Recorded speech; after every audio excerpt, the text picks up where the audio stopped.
As you approach your late 50s and early 60s, many people are ready to retire but also feel discouraged, thinking they need well over $1 million to make it work. And while that's true for some, we work with a ton of retirers who can retire comfortably with well under $1 million saved.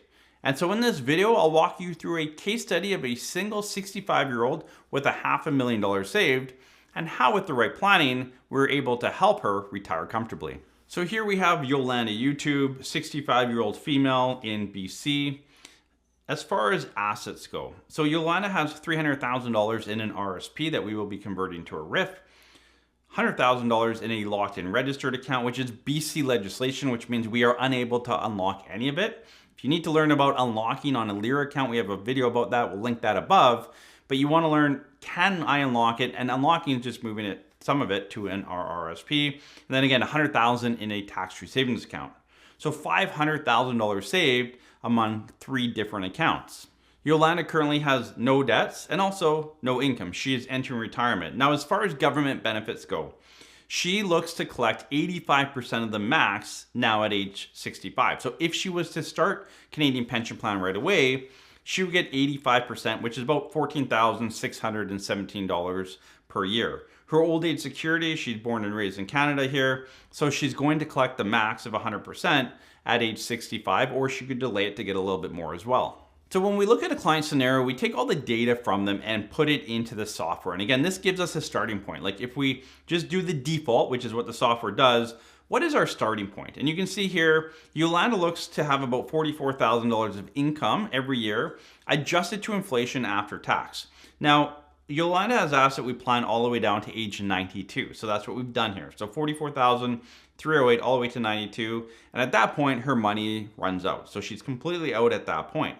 Now, you can see here, we're taking some out of the TFSA, a little bit out of the LIRA, and some out of the RSP, but there's no proper plan. And you might think like, Adam, this is a financial planning video. Like, why would you not do a plan? Well, I'll jump into that. But the reality is a lot of you are walking into retirement, much like Yolanda. You have some money, you're pretty sure you can retire, but you haven't done any proper planning. And you think, well, it'll just work itself out.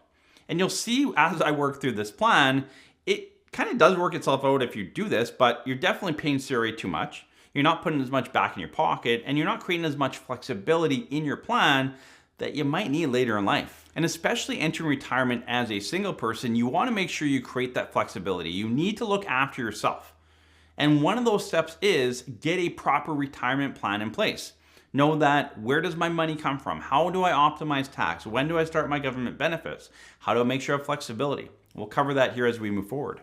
So a few issues with this basic plan is that, the TFSA depletes by about 80 years old. So there's some flexibility early, there's very little later to none later.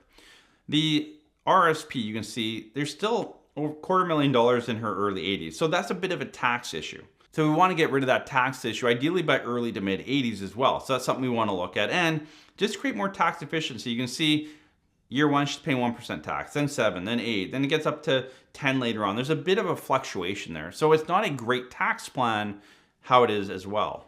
So as I mentioned in the last video we did, and if you haven't checked it out, check that out. It's a couple versus a single retiring with $1 million and the difference in income.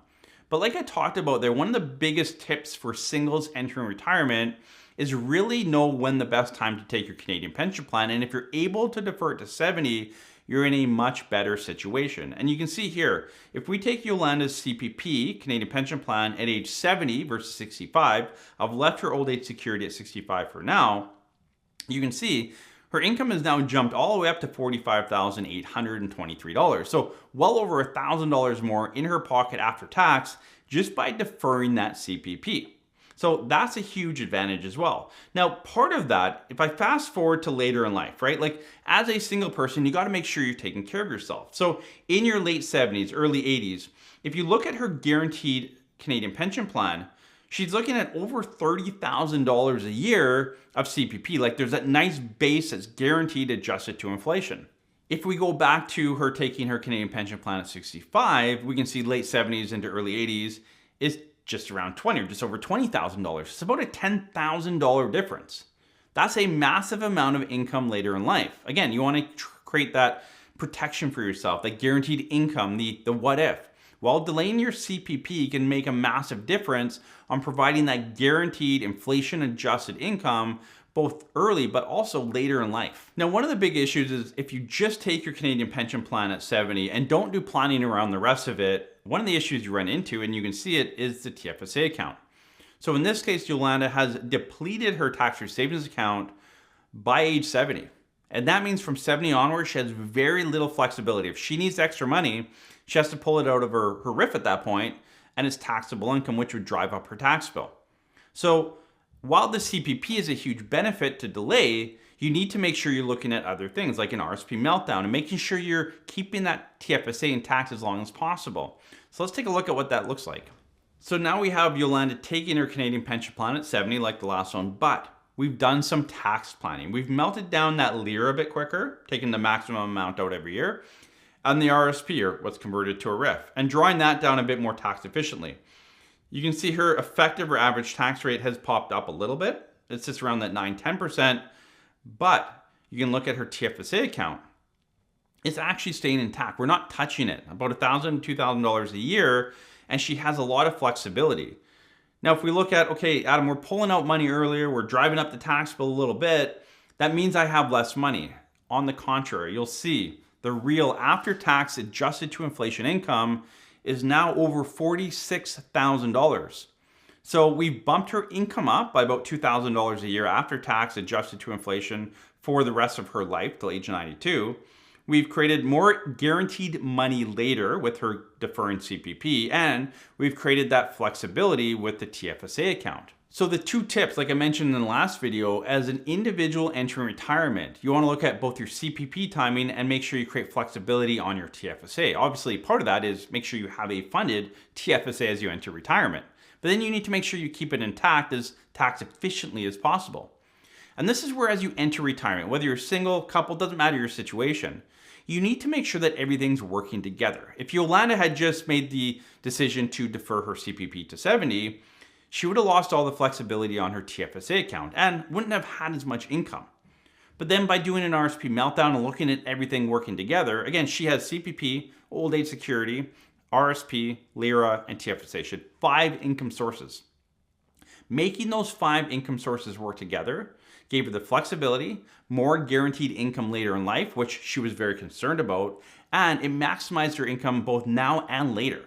A lot of you think, well, deferring CPP 5 years means that I have less money for those 5 years because I'm not collecting CPP. But that's not the case. You're just drawing down your money. And for a lot of people that are worried about stock market, inflation risk, that's a lot of you, right? A lot of you are looking at your statement every day right now, seeing it go down, down, down with what's happening in the markets. You're worried about inflation. We went through that a few years ago. That was concerning as well. If you're someone that's worried about stock markets, about inflation, doing an RSP meltdown is going to make a lot of sense for you. You're depleting your assets sooner and deferring, allowing the guaranteed government benefit to grow for later on in life. Again, a lot of you haven't wrapped your head around this. You need to understand that just because she's deferring her CPP doesn't mean she has less income. In fact, she has more. It's just coming from a different source. As you enter retirement, your Canadian pension plan and old age security are part of the overall basket. How are you making that basket work in your favor? Most of you are not, unfortunately. That needs to switch. So as you enter into retirement, figure out, some of these things, like what should you be deferring CPP? How do you melt down your RSP? How do you make sure you keep your TFSA? Maybe you have a corporation, rental properties, it's more complex. Again, the bigger that basket gets, the more complex it gets too. You need to make sure everything funnels down really well. And that's why having a really good, clear retirement plan makes a huge difference. And again, I've said it before, I'll say it again. For most of you, you've collected a paycheck through your whole working life. You've accumulated funds. It's been pretty simple. When you hit retirement, things change. There's a lot of tax planning opportunity, and it's up to you to take advantage of that. Meet with your financial planner, create a proper plan. If your plan doesn't look something like this, reach out to our office. We'd love to help you out. parallelwealth.com/planning. We offer fee-for-service planning and some other services. It's all on our website. Sample plans, pricing, everything's on our website. Very transparent that way. Check it out, see if it's the right fit for you. But I want every single one of you watching this video, which is tens of thousands typically, I want all of you having a great plan as you enter and go through retirement, knowing that you're putting the most money back in your pocket You're paying the least amount of tax, you have flexibility, and you have the answers to these what if questions. What if I delay my CPP? What if inflation's higher? My rate of return is lower?